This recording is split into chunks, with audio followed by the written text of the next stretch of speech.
wonder, what does a security tester actually do? Well, so did I, and today we're going to be figuring out all of the details as well as some real-world examples, so someone who understands the intricate details of security testing would also understand them in human language. So, without further ado, let's just jump into it. Now, these days, I think any one of us who is watching this video have experienced some type of exploitation, whether it's a phishing scam, some social engineering where they're trying to get your details, some dating scams. There's like a gazillion ways on how people are trying to get your data. I think all our inbox, spam mailbox is pretty filled with all these exploitation offers, I guess. I don't think any one of us is not familiar with what it is. So yeah, and I don't know about you guys, but I get phishing scam calls and emails all the time. I actually got a call today, like a few hours ago, which is quite interesting. And then 2 days ago again. And so it happens, it's a big issue where we live. There's like police officers,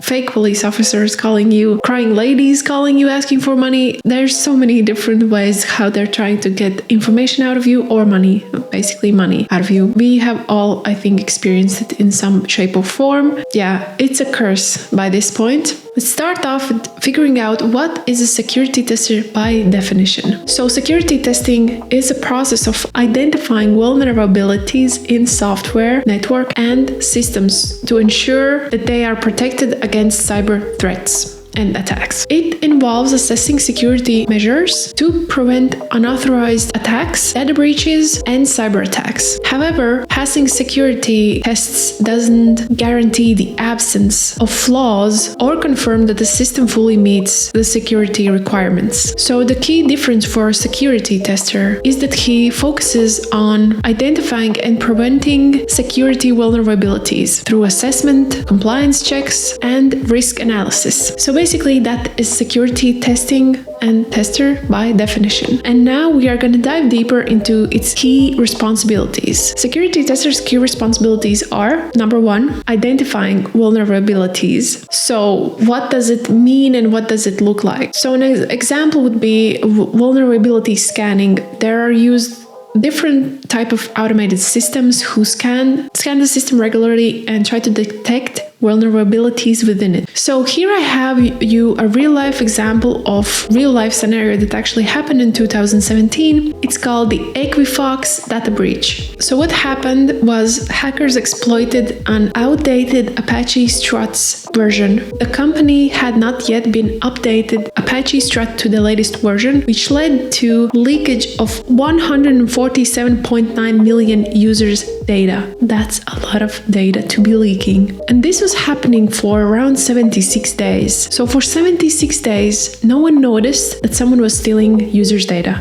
And this happened because it was just outdated and no one had updated it to the latest version. So this whole somewhat small issue, what may seem to you, was actually a huge issue because, of course, 147.9 million user data was leaked, plus the company got to pay 1.38 billion in settlements because of it. Of course, because all of the data was breached. Now, how this could have been prevented was that security testers usually do regular vulnerability scans plus patch management testing to make sure that everything is up to date and you don't have outdated versions, especially for such a long time. Yeah, this is not even the biggest case that happened. This is why identifying vulnerabilities like these is so important, and that's why we have security testers for that specific reason. Now, next key responsibility is definitely penetration testing. So penetration testing is a simulation of the attack from an attacker's perspective. It includes an analysis of potential vulnerabilities from a malicious hacker who tries to hack the system, right? So a great example would be here, if we're trying to explain it to you in human terms, here's another real world example of this. So in 2019, the Facebook data leak happened. I feel like a lot of people know this because there was the whole Senate hearing where Mark Zuckerberg was in front of. So what actually happened was security researchers discovered that there were hundreds of millions Facebook user data exposed on Amazon S3 bucket, exposed by third-party app developers. Altogether, hackers accessed 533 million user data from 106 different countries, most of whom were Americans. And as a result, Meta had to pay $276 million in settlement. 533 million user data. The settlement seems kind of small compared, but it's good that there were no financial statements. It was just more of personal information that could be then used for social engineering. So still, it was a big loss for the company. So how a security tester would have prevented this is by following proper cloud security practices, regular penetration testing, and automated misconfiguration detection. It could have prevented this whole ordeal and saved, again, a company a lot of money. That's penetration testing example for you. So next key responsibility for security tester is ethical hacking. So ethical hacking is different from malicious hacking. It's an authorized attempt to breach the security of the system to identify potential vulnerabilities from an attacker's perspective. And all penetration testing is ethical hacking, but not all ethical hacking is penetration testing. There is another real-world example in 2021. There was this big case study around prevention of attacks on US hospitals. So in March 2021, there was a team of ethical hackers working on trying to find vulnerabilities in the networks of large US hospitals. They found that they had outdated remote desktop protocol settings, which could allow attackers to gain unauthorized access basically to the systems and files. So what ethical hackers did was demonstrate how they could basically exploit this vulnerability, actually encrypt the hospital's data, demand ransom payment for them to get the data back unencrypted. So this ethical hacking prevented the hospital from having, first of all, shut down the whole hospital because they couldn't access medical records, as well as disruption of operations. And there have been real cases where people had to be transferred because a hospital had been hacked and they were transferred to have an emergency surgery to a different hospital which was working. And actually, in 2020 till 2021, there was a huge surge of this happening. Ransom attacks on healthcare in 2020 surged to 123%. It was a huge problem. And interesting that in 2021, at least 40% of healthcare organizations experienced some type of ransom attacks worldwide. This is worldwide, not US, but yes, it was a huge problem. And that's why it's very, very important, because this could literally be endangering people's lives. So ethical hacking in this case helped prevent huge hospital from having to shut down the whole medical records that they have on people. And not only that, but there's also a lot of big financial implications. The average data breach on healthcare organization costs around $10.93 million. And this is the latest IBM data breach report from 2023. So this is how ethical hacking helps big organizations, even small organizations, companies, to prevent such attacks, such ransom asks, and just malicious behavior that could endanger human lives. Because this is not only like the everyday apps that you use that are just making your life easier, it's also all of the healthcare organizations, all of their systems that they use, that they need to keep people moving and alive. Ethical hacking is a very important aspect of this. Another interesting thing in ethical hacking is that there are actually two teams, a red team and a blue team. That's how they organize them. Red team versus blue team, basically. And the red team is the offensive one. It's the one that attacks, exploits, penetrates the system. That's what the red team does. And then the blue team is the defensive one. Monitors, patches, does response, and the prevention part. A lot of big organizations, they do have the red team, blue team of ethical hackers working basically against one another. One is trying to attack, one is trying to prevent it and just find them. Everything that the blue team is doing, that's how they are trying to prevent it. They are simulating the attacks in real time, and it's team against team. If anyone out here is watching and you're either in the red and the blue team, I would love to hear more details on how you have your everyday work going. And to me, it sounds so much fun. Like, there's a team against team. Seems like it keeps the spirits up, right? Sounds very interesting to me. That's ethical hacking. Of course, there's a lot of more intricate details in ethical hacking, but otherwise this video is going to be like a full-on documentary by this point. So the next key responsibility for security testing is assessing security policies and compliances.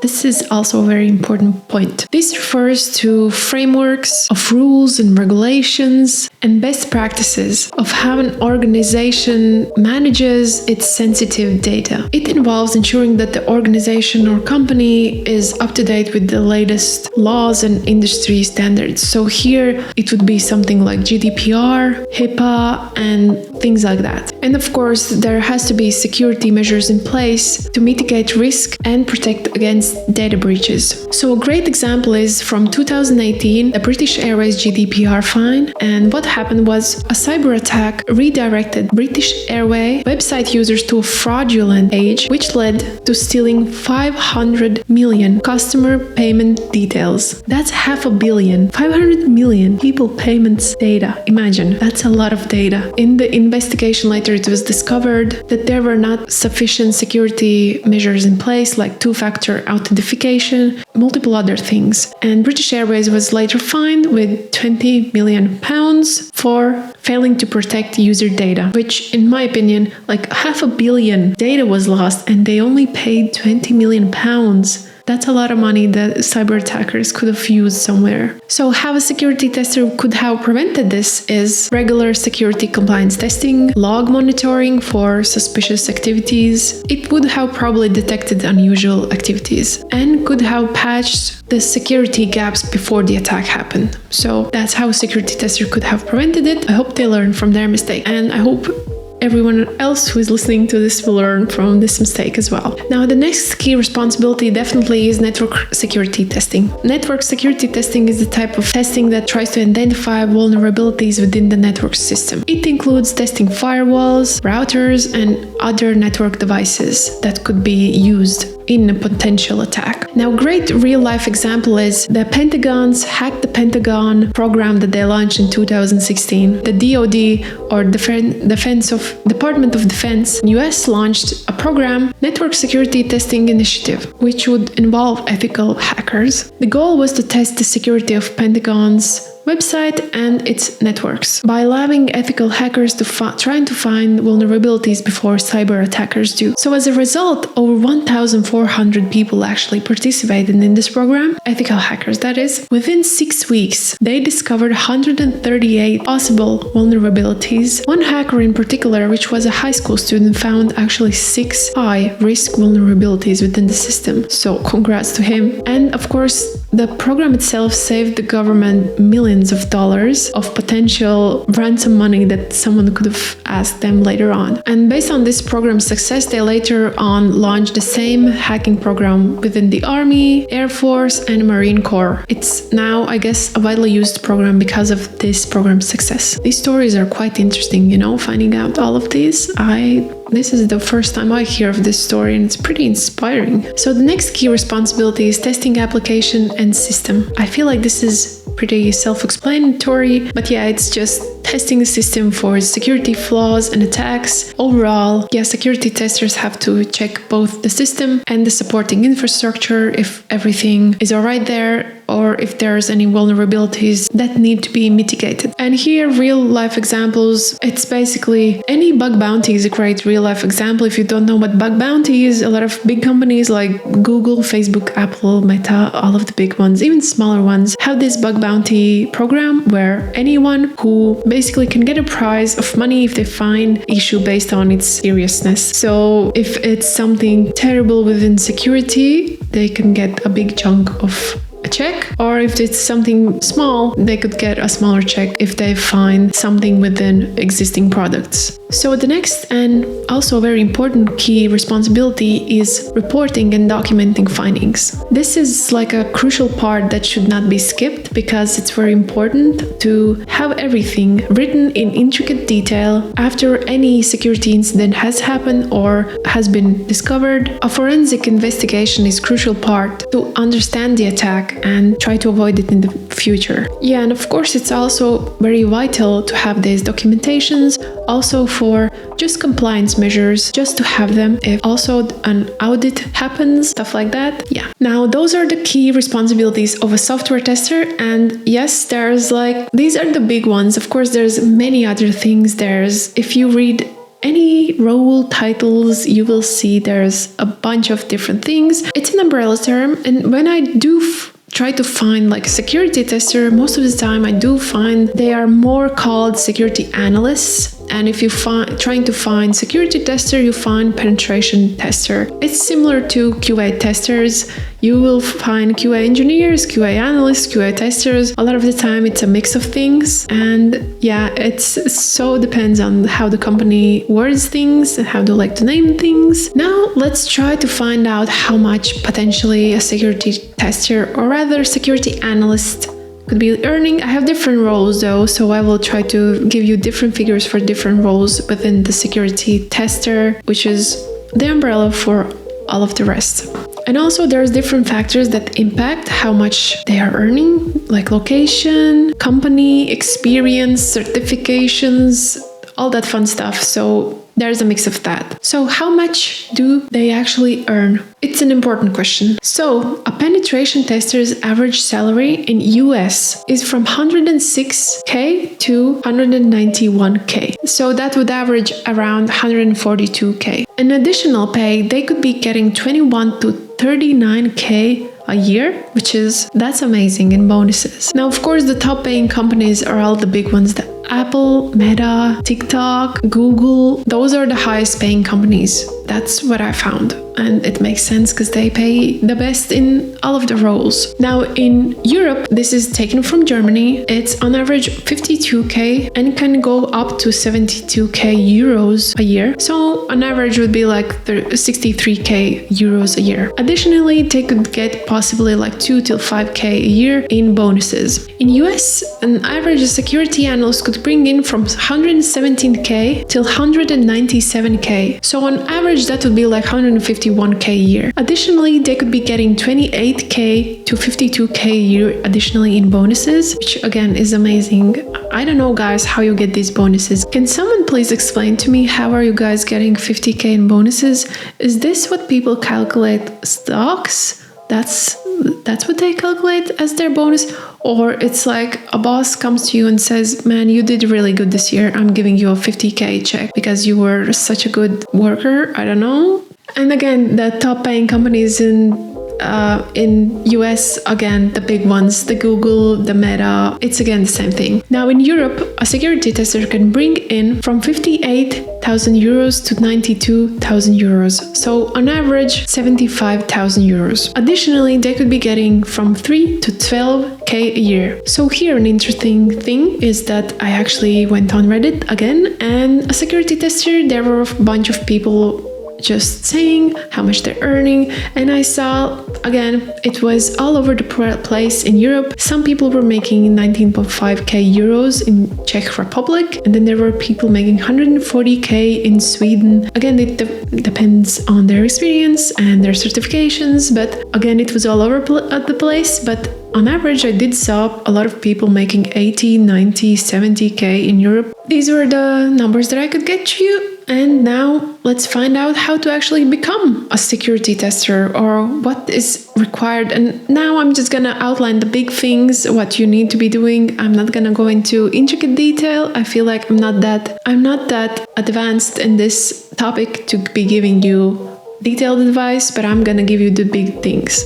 So first thing definitely is to learn the IT basics. Like anything on networking and operating systems, you have to know how they work and how to work with them. Next is, of course, study cybersecurity fundamentals. Just understand the security concepts. I think there's a lot of books people actually mentioned all over the internet, what people would suggest for anyone to read.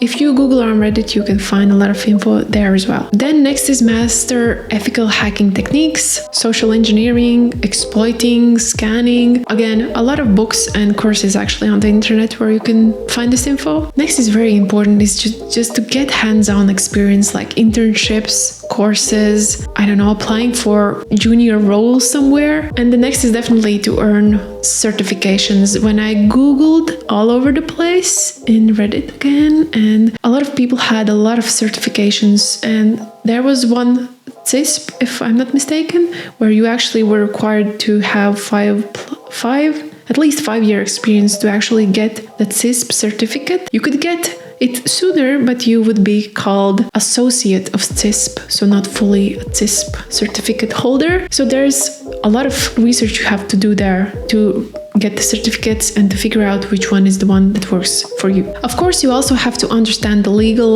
and ethical implications.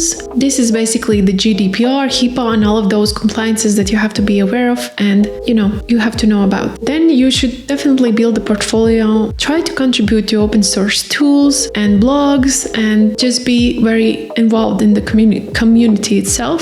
And also share your work in GitHub or any other open source place you find. And just build out your portfolio slowly. And then, of course, start applying for jobs, internships, anything to get your foot in the door, to just get the experience.